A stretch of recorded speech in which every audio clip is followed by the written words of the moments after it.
Bitcoin is in some sense bringing a reality that is uncorruptible, right?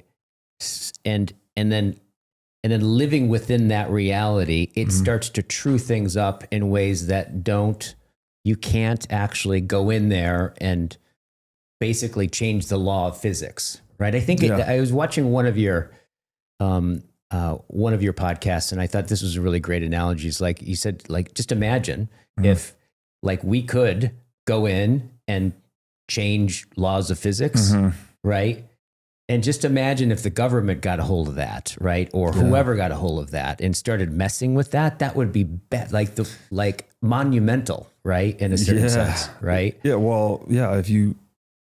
What I've often said before is like the power to change the rules is the power to win that game in perpetuity. Yeah. So if there was a power, so call it a black box that could alter gravity or the speed of light or other physical constants or the laws of physics themselves, anyone who gained control over that black box would win every political and physical conflict everywhere forever, because you literally just turn off gravity or turn it way up or whatever, and you destroy your enemy at the touch of a button. Yeah. And so we need, if we're going to play games together sustainably, we need stable and predictable rules on which to build a strategy. I think this is very deep, actually. This is all life on Earth, right? Is built around the constancy of gravity on Earth. Yeah. If that suddenly changed one direction or another, well, then all those organisms would die. All those businesses that were built, buildings that were built to stand up, they would collapse. And so if you don't have that constancy and predictability of rules over time, then there is no gameplay effectively. Yeah. And money,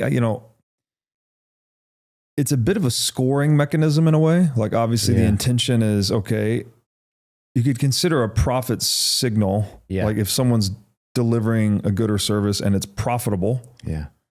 Well, that means they've solved an error in a way, right? They found a way to do it better, faster, cheaper. Yeah. Whatever that human desire or that human problem was. Yeah.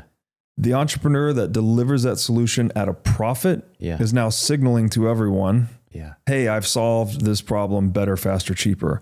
And that profit margin induces more providers to come into the market space and compete for that profit margin. That's why profit margins get competed away. Yeah. Right. But this is all to the benefit of the consumer ultimately. Yeah. And so if you don't have stable rules where entrepreneurs can go and deliver goods and services better, faster, cheaper, have profits that signal to other people, hey, this is something people want solved. Yeah. And the net result of that is prices decline over time. Yeah. Quality of goods and services goes up. New goods and services are discovered through innovation. Yes. Right. If we don't have that process, then we have some political, physical conflict going on to take the stuff. Yeah. Instead of engaging in that positive sum game, the win-win game of economics, we end up in the zero-sum win-lose game of politics. Right. And all of that is probably crystallized by Bastiat's, if goods don't cross borders, soldiers will. Right. And so the Bitcoin thing, which you asked about earlier, it's like, how do we keep the game of economics from degenerating into the zero-sum game of politics, right? Because in the game of economics, we're accumulating more and more surplus, more and more goods, let's say. Yeah. And as that stockpile of goods grows, so does the incentive to come and steal some of it. Yeah. Yeah. So how do we restrain humans from stealing one another's stuff? And how do we also give humans the ability to vote with their feet in a very high signal way? And I think Bitcoin addresses both of those problems in a fundamental way. That it gives people a medium to store their purchasing power in, that if you custody it properly, it cannot be seized at all. Yeah. If it's done well. Yeah. And then it also gives people this very effective way to vote with their feet. Yeah. Where you can now, if you're being mistreated in your jurisdiction, you just go somewhere else. Yeah.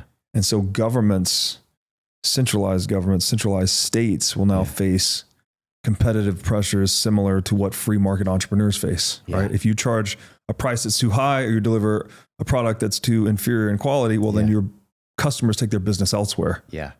The state hasn't had to face that situation so much.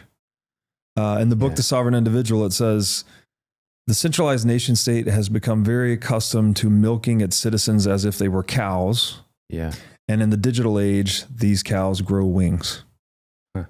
So I think this is hopefully the world that we're going into. It's like people, it's an ultimate power to the people thing, right? Yeah. You're giving people a really strong form of private property and a means to self-organize in a way that's very effective and forces nation states to be accountable to the preferences of their citizens. Yeah.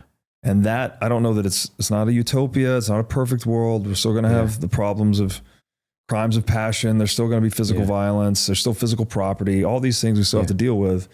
But it's a step change in the civility of social organization. Thanks for watching. If you enjoyed this episode, click here to find more just like it, and here to find our most recent episode. Also, make sure to like this video to help shine light on the corruption of money. And be sure to subscribe to this channel to stay connected.